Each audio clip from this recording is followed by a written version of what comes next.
अस्सलाम वालेकुम दोस्तों, कैसे हैं आप? उम्मीद करता हूँ आप लोग खैरियत से होंगे। अच्छा दोस्तों, आज मैं आपके लिए CS 506 web design and development के असाइनमेंट नंबर 1 का सॉल्यूशन लेकर आया हूँ और इसकी ड्यू डेट जो है वो मई 2 2025 है। अच्छा दोस्तों, मेन चीज़ जो इसमें है ना कि हमने क्या बनाना है, सर ने यहाँ पर बताया हुआ है कि आपने एक जावा का प्रोग्राम बनाना है, उसका नाम सेल्स प्रेडिक्शन डॉट जावा होगा। और आपने इस फ़ाइल को ऐसे सबमिट करना है, ठीक है? इसको जब ये फ़ाइल आपके पास आ जाएगी तो फिर आपने इसको ज़िप करके जो है एलएमएस के ऊपर अपलोड करना है। बाकी इसमें बहुत सारी बातें लिखी हुई हैं, आप देख लीजिएगा, लेकिन ये वाली अहम बात थी। अच्छा, अब मैं जाता हूँ प्रॉब्लम स्टेटमेंट की तरफ। हमने प्रोग्राम कौन-सा बनाना है? हमने एक ऐसा प्रोग्राम बनाना है जो कि प्रेडिक्ट कर सके कि आइसक्रीम की सेल्स जो है टेम्परेचर के हिसाब से वो कितनी होगी। ठीक है ना? तो इसके लिए हम एक लीनियर रिग्रेशन मॉडल यूज़ करेंगे, जिसमें हम स्लोप और इंटरसेप्ट का कॉन्सेप्ट यूज़ करते हैं। इसके अलावा अच्छा, तो वो क्या करेगा कि वहाँ से कैलकुलेशन करके ये हमें करेगा कि इस टेम्परेचर पर कितनी जो है वो सेल्स होगी। अच्छा, हमने एक GUI यानी ग्राफिकल यूज़र इंटरफेस इसके लिए यूज़ करना है।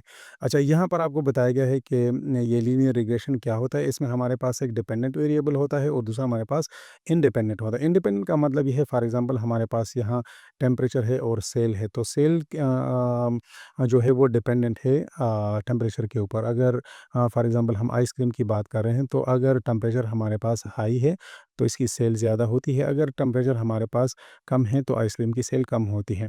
बाकी आप इस कंसेप्ट को देख लीजिएगा कि इसमें हम यहाँ एक लीनियर रिग्रेशन मॉडल यूज़ कर रहे हैं। अगर मैथ्स आपको आती हो, तो आप इसको समझ जाएँगे, ठीक है ना?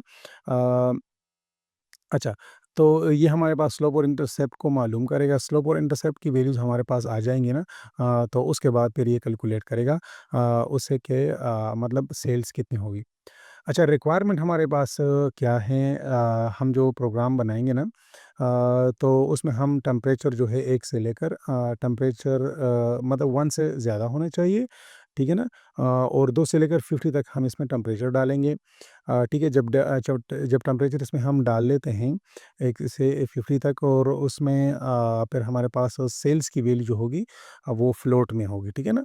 फ्लोट का मतलब ये है कि अच्छा, पहले हम इसमें डेटा सेट इसमें डालेंगे और उसके बाद फिर वहाँ से कैलकुलेट करके ये हमें सेल्स दिखा देगा, और सेल्स की वैल्यू हमारे पास फ्लोट में है, मतलब डेसिमल में है।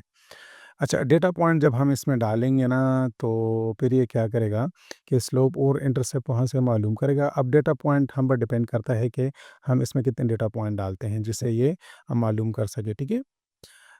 अच्छा, तो अब ये एक ख़ास टेम्परेचर के ऊपर टेम्परेचर रेंज हम 1 से 50 तक ले सकते हैं, और आप यहाँ देख रहे हैं कि सेल्स को किस तरह प्रेडिक्ट करेगा। स्लोप और टेम्परेचर को मल्टीप्लाई करेगा और इंटरसेप्ट को उसके साथ ऐड अप करेगा। अच्छा, इसके अलावा हमने क्या करना है कि जब फॉर एग्ज़ाम्पल आप पहली मर्तबा कैलकुलेट कर लें, तो अगर आप उसकी दूसरी मर्तबा कैलकुलेट करना चाहें, तो भी आप कर सकते हैं। और अगर आप नॉट टू कंटिन्यू करना चाहें, तो फिर ये थैंक यू मैसेज का शो करेगा डेवलपर इन्फो के साथ, और वहाँ पर आपकी स्टूडेंट आईडी होनी चाहिए, ठीक है? अच्छा, यहाँ पर आप देख सकते हैं कि सैंपल आउटपुट इसका इस तरह होगा। अच्छा, जो असाइनमेंट मैंने बनाई हुई है, तो मैं आपको रन करके दिखा देता हूँ। अच्छा, सर ने इसमें बताया हुआ है कि इसके लिए कौन-कौन सी चीज़ों की ज़रूरत है। तो 2 चीज़ों की इसके लिए ज़रूरत है। एक तो आपके पास अपाचे नेटबीन्स इंस्टॉल होना चाहिए, इसको मैं ओपन, और दूसरा आपके पास जावा जेडीके इंस्टॉल होना चाहिए।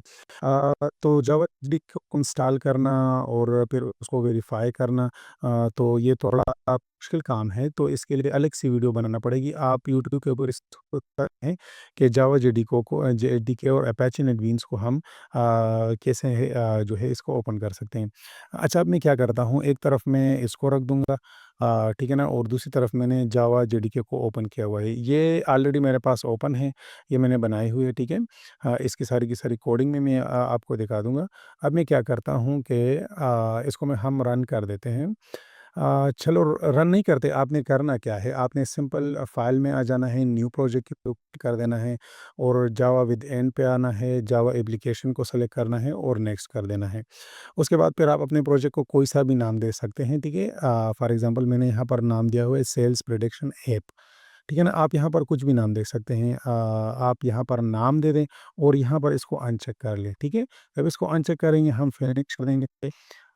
तो जैसे हम फिनिश कर देंगे तो यहाँ हमारे पास ये प्रोजेक्ट बन गया है, ठीक है? तो उसके बाद फिर हम सोर्स पैकेजेस के ऊपर आते हैं और यहाँ पर फिर हम क्या करेंगे, न्यू में जाएँगे और यहाँ पर एक जावा क्लास को हमने ऐड करना है।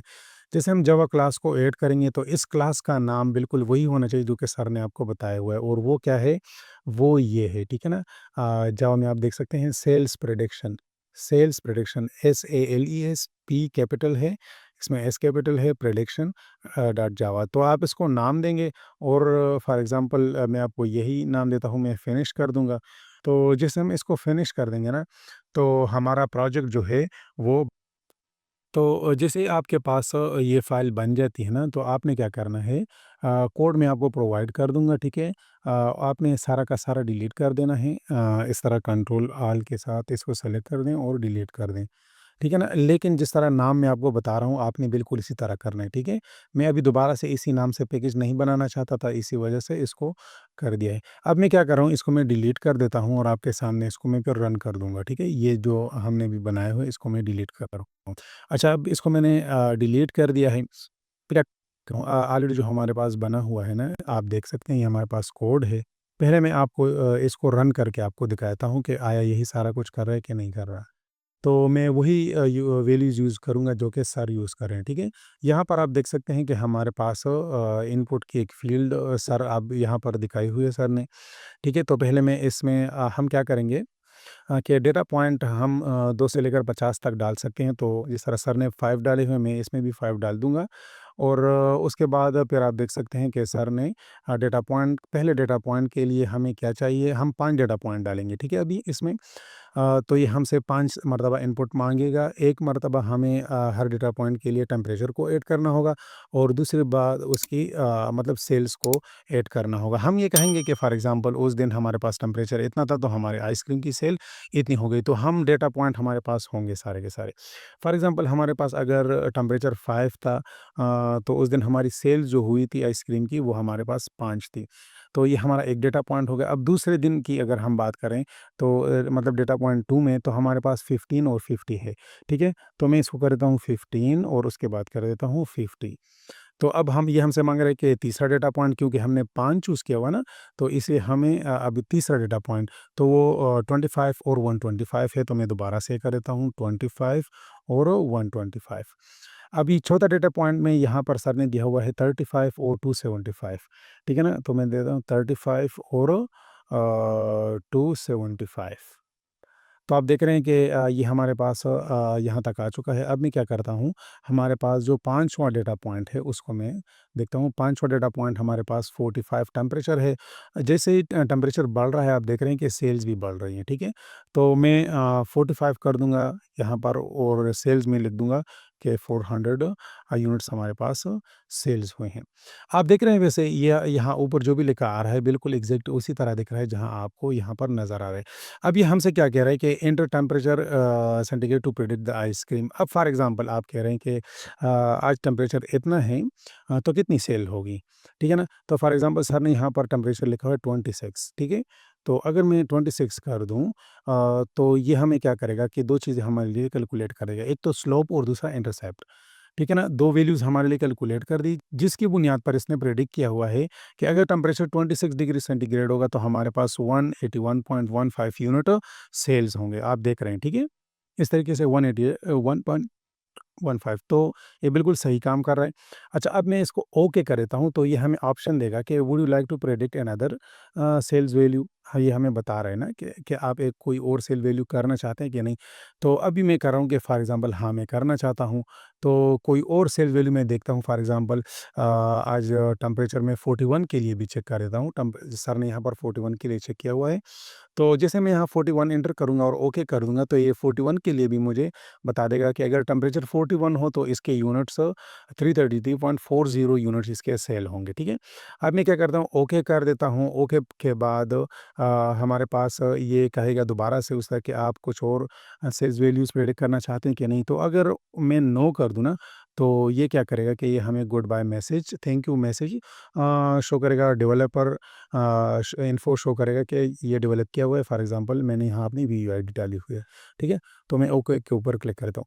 तो जिस तरह आपने देखा कि असाइनमेंट बिल्कुल करेक्ट है, 100%, ठीक है? इसको मैं क्लोज़ कर देता हूँ। अच्छा, अब काम क्या है आपका?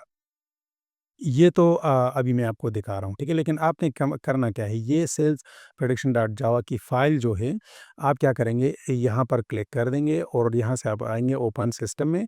तो ये मेरे पास वो फ़ोल्डर, ये सारा का सारा प्रोजेक्ट ओपन हो चुका है। मैं सोर्स में जाऊँगा और ये फ़ाइल आप देख रहे हैं, ये हमने सबमिट करनी है। इसके ऊपर मैं राइट क्लिक करूँगा, वेनरार के ज़रिए इसको मैं रार फ़ाइल में ऐड करूँगा, क्योंकि डॉट जावा फ़ाइल हम वहाँ पर सबमिट नहीं कर सकते एलएमएस में। तो सर ने बताया कि आप इसको रार के ज़रिए रार फ़ाइल में कन्वर्ट कर दें और फिर वहाँ सबमिट कर दें। तो ये फ़ाइल आपने सबमिट करनी है वहाँ पर। ठीक है जी? अच्छा, तो यहाँ तक तो हो गई असाइनमेंट, बाकी अभी कोड की बात है, तो कोड मैं आपको इस तरह दिखा रहा हूँ।